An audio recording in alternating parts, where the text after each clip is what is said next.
Sejarah Brandweer Surabaya, dua peristiwa penting yang menjadi tonggak sejarah awal berdirinya Indonesiade Brandweer T Jakarta, Batavia, dan Surabaya.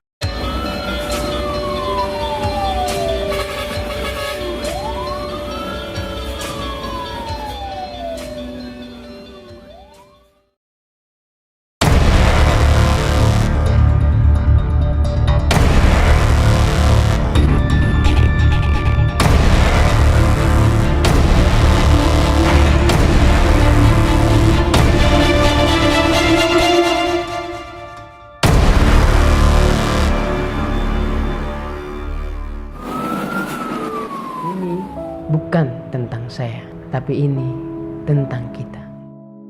Di sini tempat awal kita ditempa, membuka pola pikir yang sesungguhnya. Resah dan gelisah dalam hati ini seolah sulit untuk dilalui. Namun kami dengan teguh hati, tanpa rasa takut sedikit pun, menahan panasnya si jago merah, meyakinkan hati dan jiwa, menguatkan diri untuk tetap percaya bahwa semua tak akan ada yang sia-sia, karena Tuhan selalu mendengarkan hamba-Nya. Usaha yang kita perjuangkan demi sebuah pengabdian, menjadi juru penyelamat dengan semangat panas membara. Suka, duka, canda, tawa menyelimuti langit-langit hitam. Suara sirine yang bergumam adalah penyemangat diri, tak peduli siang atau malam. Kami pantang pulang sebelum padam. Pemadam kebakaran atau Brandweer adalah petugas atau dinas yang dilatih dan bertugas untuk menanggulangi kebakaran. Petugas pemadam kebakaran selain terlatih untuk menyelamatkan korban dari kebakaran, juga dilatih untuk menyelamatkan korban kecelakaan lalu lintas, gedung runtuh, dan lain-lain.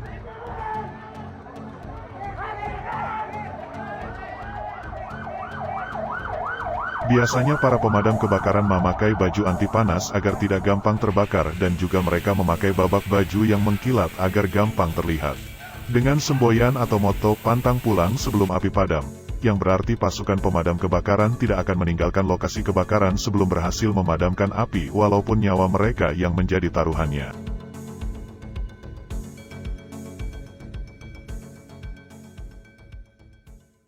Sebelum lanjut ke video, sempatkan untuk klik tombol subscribe, klik suka jika menyukai video ini, dan bagikan agar channel ini bisa berkembang dan dikenal orang.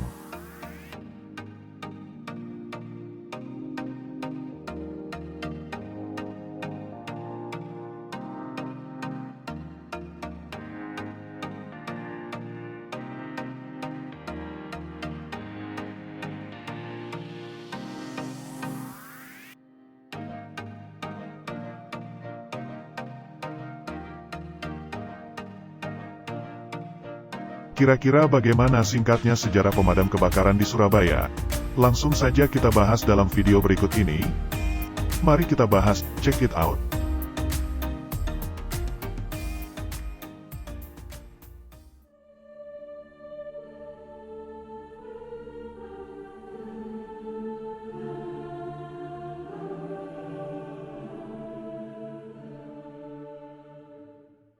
Sejarah Brandweer Surabaya. Dua peristiwa penting yang menjadi tonggak sejarah awal berdirinya Indonesiade Brandweer T Jakarta, Batavia, dan Surabaya. Berdirinya The Brandweer T Surabaya terbentuk pasca Perancis berkuasa atas Belanda pada tahun 1795.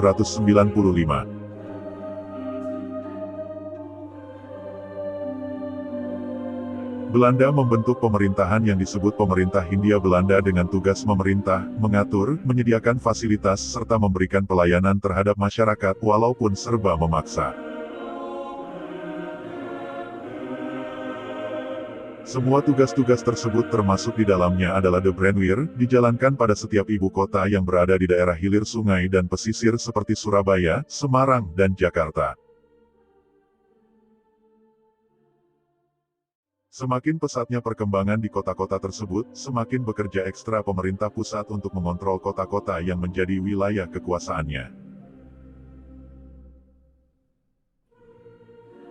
Keadaan tersebut membuat pemerintah pusat merasa kerepotan karena harus mengatur kota-kota di Hindia Belanda berada dalam satu pemerintahan terpusat di Batavia.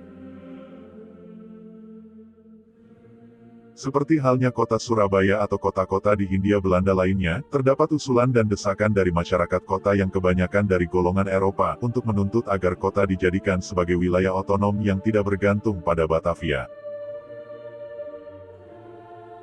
Akibat desakan dan dorongan atas tuntutan tersebut, pemerintah akhirnya merespon dengan mengeluarkan Undang-Undang Desentralisasi Pemerintah Hindia Belanda yang bernama De Wet Houdende Decentralisatie van het Bestuur in Nederlands Indië,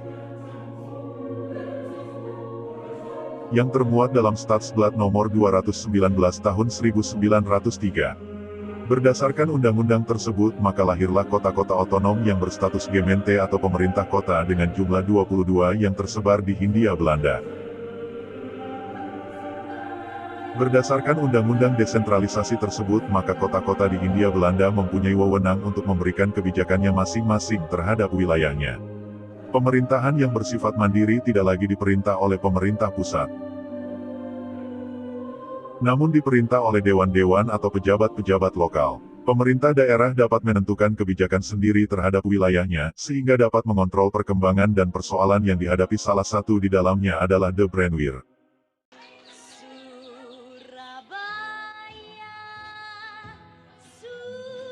Perkembangan The Brandweer Surabaya. Eksistensi The Brandweer diperlukan kota Surabaya yang sedang mengalami perkembangan sosial dan perekonomian. Beruntunglah Surabaya dibandingkan kota-kota lain di Jawa seperti Batavia. Berawal dari kebijakan Gubernur Jenderal Willem Daendels yang menjadikan kota Surabaya sebagai kota pertahanan dari serangan musuh bebuyutan Inggris, maka kebutuhan The Brandweer mendesak untuk didirikan pada tanggal 4 September tahun 1810. Dari sinilah awal kemajuan The Brandweer mulai diperhatikan perkembangannya, sehingga Belanda mengeluarkan Undang-Undang Gula dan Undang-Undang Agraria pada tahun 1870 yang menggantikan kebijakan sistem tanam paksa. Dampak positif dari kebijakan ini membuat kota Surabaya banyak didirikan bangunan bertingkat dan industri baru, salah satunya adalah pabrik gula. Namun perkembangan tersebut tidak diikuti dengan perubahan The Brandweer Surabaya secara signifikan.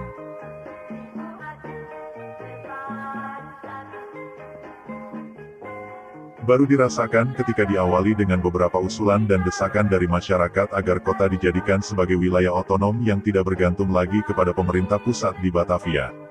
Sehingga untuk merespon ini pada tanggal 1 April tahun 1906 kota Surabaya memperoleh status gemeente yang terhimpun dalam lembaran negara nomor 149 tanggal 1 Maret tahun 1906. Di dalam Stadsblad nomor 149 tahun 1906 pasal 3 dijelaskan, mengenai tugas pertama Dewan Kota Surabaya yakni pemeliharaan, perbaikan, renovasi dan pembaharuan, yang salah satunya mengenai The Brandweer Surabaya. Kemudian dalam pasal 5 dijelaskan pula bahwa The Brandweer mempunyai tempat rumah sementara, terletak di daerah Simpang nomor 1-5, sekarang sebelah utara Surabaya Plaza, Jalan Pemuda. Merupakan suatu hal yang baru bagi The Brandweer Surabaya mengingat sebelumnya sarana prasarana kebakaran masih menggunakan alat pompa kebakaran manual, digenjot, dan mesin pemadam kebakaran tenaga uap telah ditempatkan di lokasi-lokasi tertentu. Petugas hanya menjaga pompa-pompa kebakaran yang ditempatkan pada lokasi-lokasi yang dianggap vital. Lebih lanjut dipertegas pula dalam pasal 6 bahwa segala keperluan mengenai pembiayaan dana mulai dari perbaikan sarana dan prasarana hingga pembelian peralatan baru dibiayai oleh pemerintah gemeente Surabaya.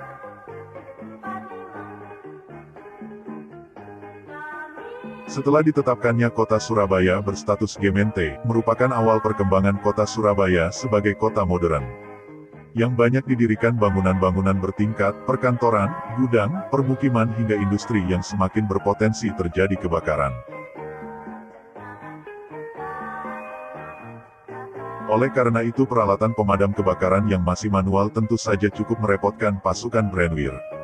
Namun pada akhirnya struktur organisasi mengalami perubahan, diantaranya bertambahnya tugas dan jabatan dalam staf serta pengurangan jumlah dengan total pegawai 1.540 orang.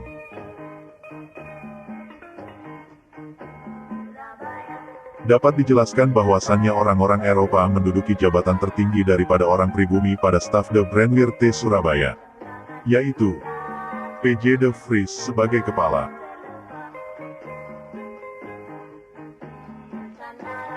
Upaya modernisasi The Brandweer.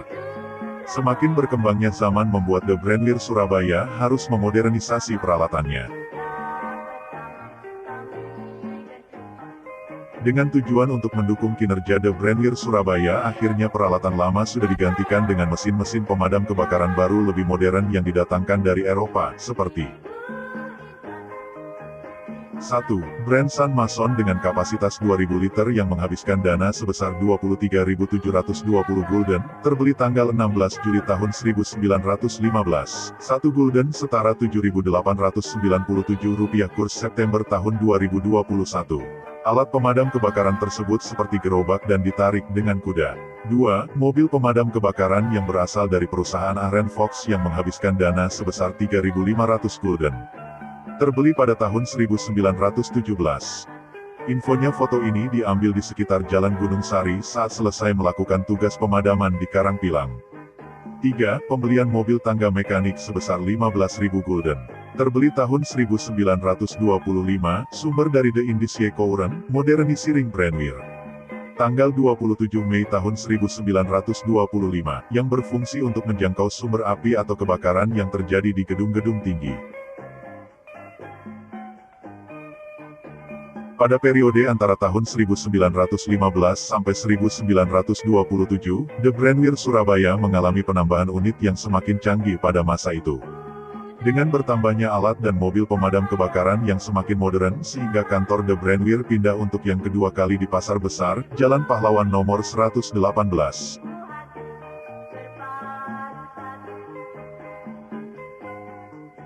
Walaupun bangunannya sederhana semi permanen berdinding anyaman bilik bambu, yang penting dapat menampung peralatan dan mobil-mobil modern kala itu.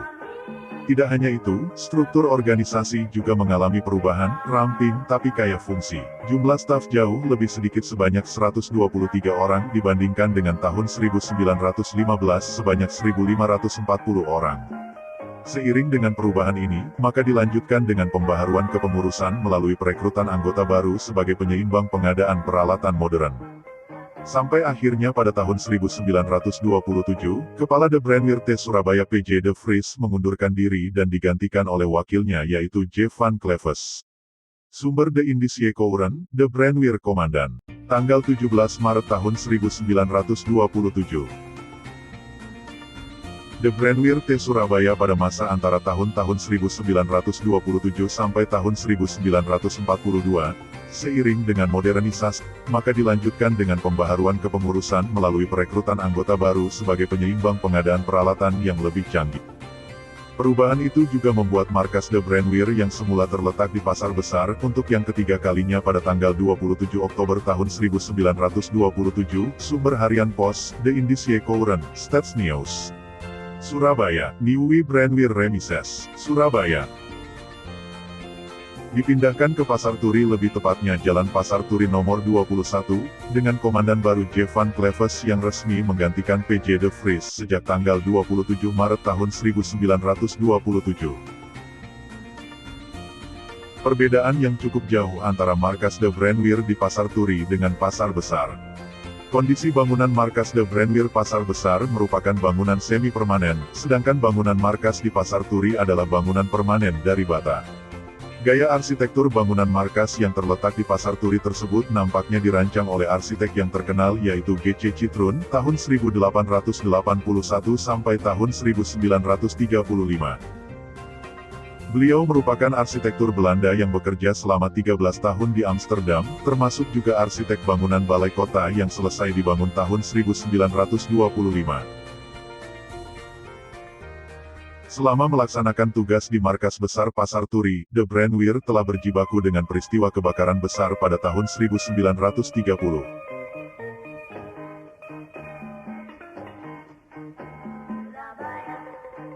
Peristiwa itu terjadi di beberapa lokasi berikut ini. Ketegan sepanjang tanggal 13 Mei tahun 1930. Pabrik Genteng Karangpilang tanggal 20 Juni tahun 1930. Donkerstek tanggal 1 Juli tahun 1930. Balongbendo Krian tanggal 22 September tahun 1930. Selain itu, The Brandweer juga sering menerima berita kebakaran palsu di beberapa lokasi. Menurut sumber, Verslag van den Tusten der Gemeente Surabaya over 1930, menyebutkan lokasi itu, kebakaran di Kapasan tanggal 14 Maret, Donkerstek tanggal 5 Juli, Simpang tanggal 21 Juli, dan Pasar Besar Wetan tanggal 16 November. Dari pernyataan tersebut maka disimpulkan, bahwa lokasi kantor Dinas Pemadam Kebakaran Kota Surabaya pernah berpindah sebanyak 3 kali, sebelum menetap di Pasar Turi sejak tanggal 27 Oktober tahun 1927. The Brandweer pada masa pendudukan Jepang. Sejak pasukan Jepang mengusir kolonial Belanda pada tahun 1942, pada masa kependudukan Jepang, The Brandweer diubah menjadi Shoobotai. Tugas Shoobotai tidak hanya menangani kebakaran biasa, namun juga disiapkan untuk memadamkan kebakaran akibat serangan udara. Selain itu, bersama Keibodan, barisan pembantu polisi, Shoobotai juga memberikan pelatihan berupa simulasi pemadaman api akibat serangan udara kepada masyarakat Surabaya untuk berjaga-jaga dari situasi darurat. Saat berganti nama menjadi Shoobotai, bangunan markas The Brandweer Pasar Turi tetap tidak bergeser dari fungsinya. Tidak ada catatan tertulis bagaimana perkembangan The Brandweer selama masa pendudukan Jepang.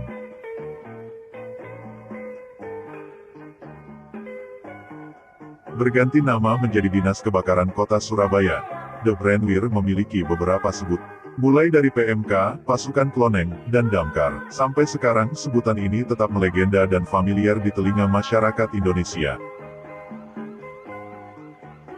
Perjalanan The Brandweer merubah namanya telah dilakukan berkali-kali, mulai dari berlakunya Perda Tingkat 2 Surabaya Nomor 24 Tahun 1987, The Brandweer berganti nama dengan Dinas Pemadam Kebakaran Daerah Kota Matia Daerah Tingkat 2 Surabaya.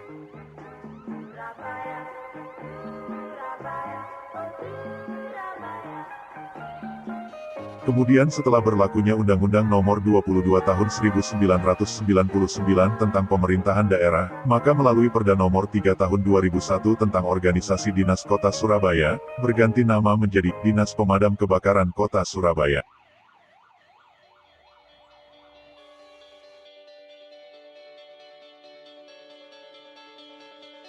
Dan pada akhirnya berdasarkan Perda Kota Surabaya Nomor 8 Tahun 2008 tentang Organisasi Perangkat Daerah, maka Dinas Pemadam Kebakaran disempurnakan dengan nama Dinas Kebakaran Kota Surabaya.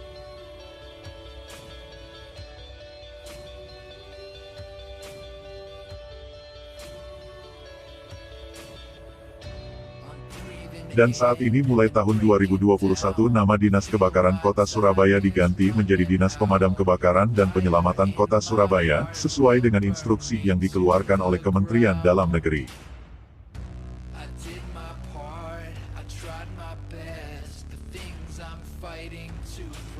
Begitulah secuil sejarah tentang The Brandweer Surabaya. Perlu diketahui The Brandweer atau Damkar adalah instansi tua, yang telah mengalami perjalanan panjang demi meningkatkan kualitas pelayanan semata bagi masyarakat kota Surabaya.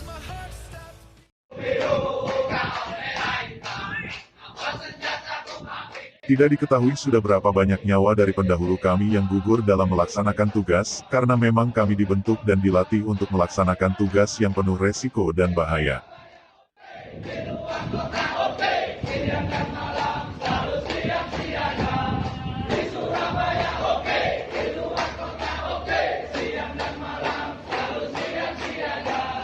Tak peduli siang atau malam, bahkan resiko sebesar apapun pasti kami hadapi, karena kami pantang pulang sebelum api padam walaupun nyawa taruhannya.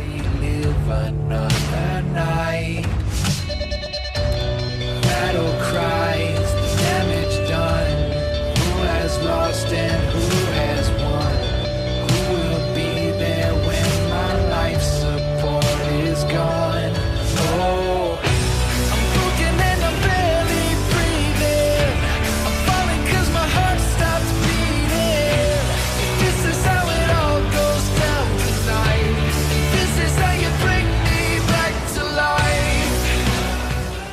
Terima kasih telah menonton video ini, jangan lupa tekan tombol subscribe, like, dan komentar, serta bagikan video agar channel ini semakin berkembang dan dikenal orang. Kerja ikhlas, kerja keras penuh kebersamaan. Salam Yuda Bramajaya.